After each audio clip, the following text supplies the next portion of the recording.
आणि आता एबीपी माझाची एक एक्सक्लुझिव्ह बातमी आहे। एबीपी माझाने एक मोठा घोटाळा उघडकीस आणलेला आहे आणि या घोटाळ्यामुळे फक्त तुम्हीच नाही तर सरकार सुद्धा चक्रावून जाईल।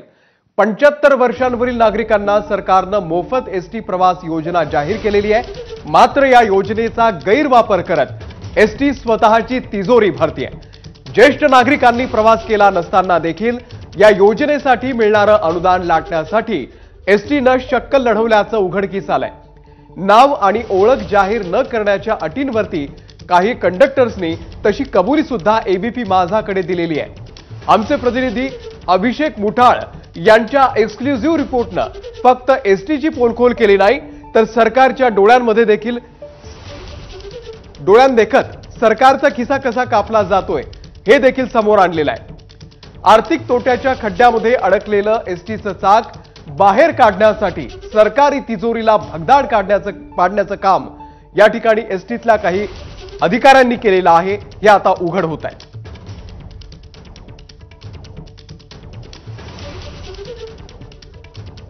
तर एसटी महामंडळामधला हा घोटाळा नेमका काय आहे कसा आहे आपण पाहूयात। तर 75 वर्षांवरील ज्येष्ठ नागरिकांना एसटीचा प्रवास हा मोफत आहे। मुंबई म्हणजे दादरमधून पुण्यापर्यंतचं एसटीचं तिकीट हे 280 रुपये आहे। प्रत्यक्षामध्ये 5 ज्येष्ठ नागरिकांनी मुंबई ते पुणे एसटीने मोफत प्रवास केला।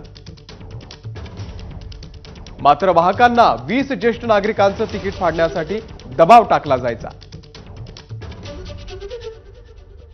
याचा अर्थ प्रवास न केलेल्या 15 प्रवाशांचे प्रत्येकी 280 या हिशेबाने एका फेरी मागे 4200 रुपये अतिरिक्त अनुदान सरकारकडून मिळवलं जायचं।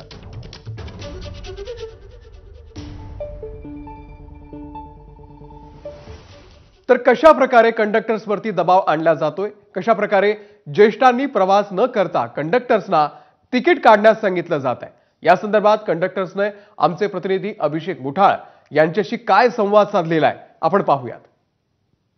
काय काय घडामोडी घडल्या आहेत, कशा प्रकारे सगळे वाहक जे आहेत ते काम करतात ते जरा सांगा ना।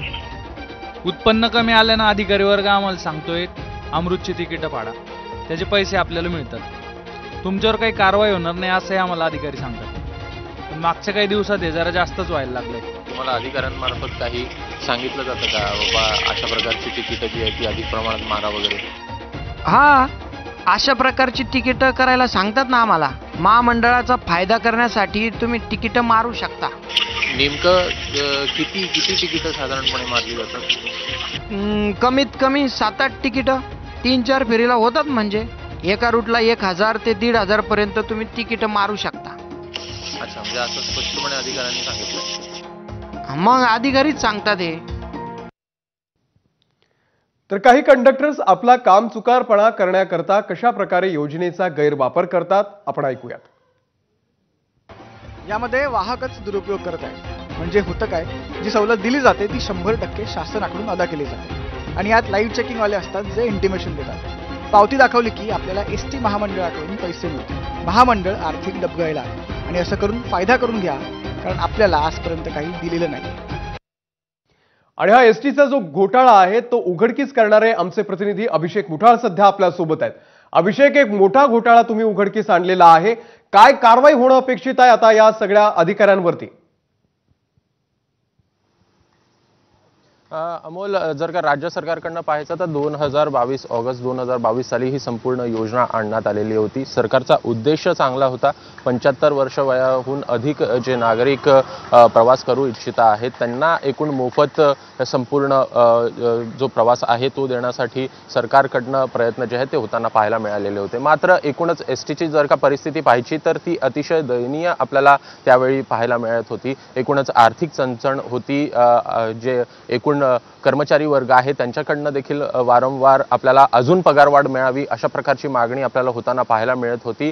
आणि अशा वेळी जे कर्मचारी आहेत किंवा मग एसटी आहे त्याला अनेकदा राज्य सरकारकडे हात पसरावे लागत होते। मात्र ही योजना आली आणि त्यानंतर कुठंतरी आपल्याला या एसटीच्या मध्ये फायदा आपल्याला होताना पाहायला मिळाला। मात्र नेमका तो फायदा कशा प्रकारे होत होता हे नेमका कळत नव्हतं। एकूणच जे ज्येष्ठ नागरिक आहेत ते मोठ्या प्रमाणात प्रवास करत आहेत अशा प्रकारचा दावा जो आहे तो आपल्याला एसटी महामंडळाकडनं वारंवार होताना पाहायला मिळालेला होता। एकूणच मागच्या जर का 7 महिन्यांची आम्ही आकडेवारी या संदर्भात काढलेली आहे।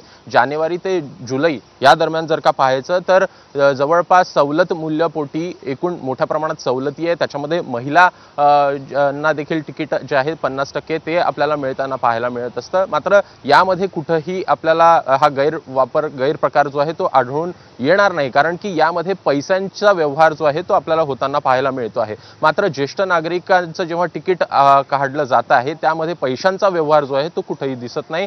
तिकीट काढलं जात आहे आणि त्यामुळेच एकूणच योजना जी आहे ती कुठंतरी त्याचा फायदा जो आहे गैरफायदा जो आहे तो आपल्याला यामध्ये आपल्याला होताना दिसतो आहे। साधारण सवलत पोटी मागच्या 7 महिन्यामध्ये जवळपास 2000 कोटी रुपये जे आहेत ते सरकारकडनं एसटी महामंडळाला देण्यात आले आणि त्यापैकी तब्बल 800 कोटींहून अधिकची रक्कम जी आहे ती या फक्त ज्येष्ठ नागरिक योजनेसाठी जी आहे त्या दिल्याचं आपल्याला पाहायला मिळतं आहे। एकूण एवढ्या मोठ्या प्रमाणात नागरिक प्रवास करत आहे का याचं देखील ऑडिट व्हायला पाहिजे। नेमकं एकूण किती सरकारकडनं या संदर्भात योजनेसंदर्भात देण्यात येणार आहे हे देखील स्पष्ट व्हायला पाहिजे।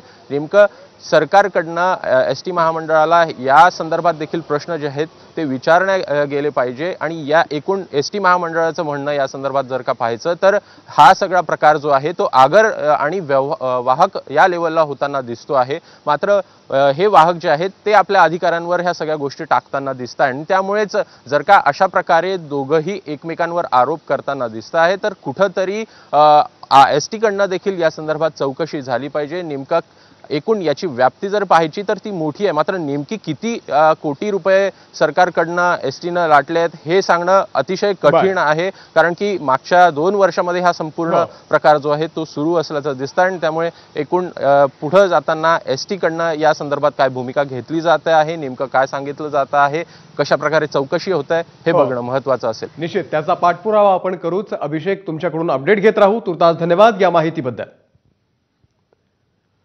तर एसटी महामंडळाच्या महाव्यवस्थापकांनी या प्रकाराचं खापर वाहकांवरती फोडलेलं आहे। त्यांनी काय स्पष्टीकरण दिलंय आपण पाहूयात।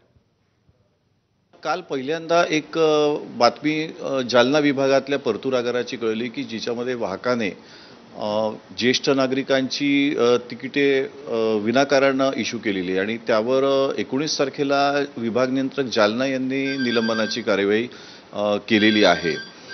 त्याबाबतही अधिक सविस्तर अहवाल माझ्याकडे अजून आलेला नाही। जालना विभाग नियंत्रक यांच्याशी संपर्क करू इमिजिएट संपर्क करून म्हणजे आम्ही ही म्हणजे माहिती झाल्याबरोबर त्या बाबतीत संपर्क करून त्यांना याविषयीची पूर्ण डिटेल आम्ही मागितलेली आहे। मला असं वाटत नाही की एसटीचा कुठला अधिकारी अशा प्रकारचा अवलंब करून सूचना देईल असं मला तरी असं वाटत नाही। काही याच्यामध्ये वाहकांना अर्थातच आगार पातळीवर, विभागीय पातळीवर किंवा प्रादेशिक पातळीवर उत्पन्न वाढवण्याच्या बाबतीत सातत्याने सूचना दिल्या जातात।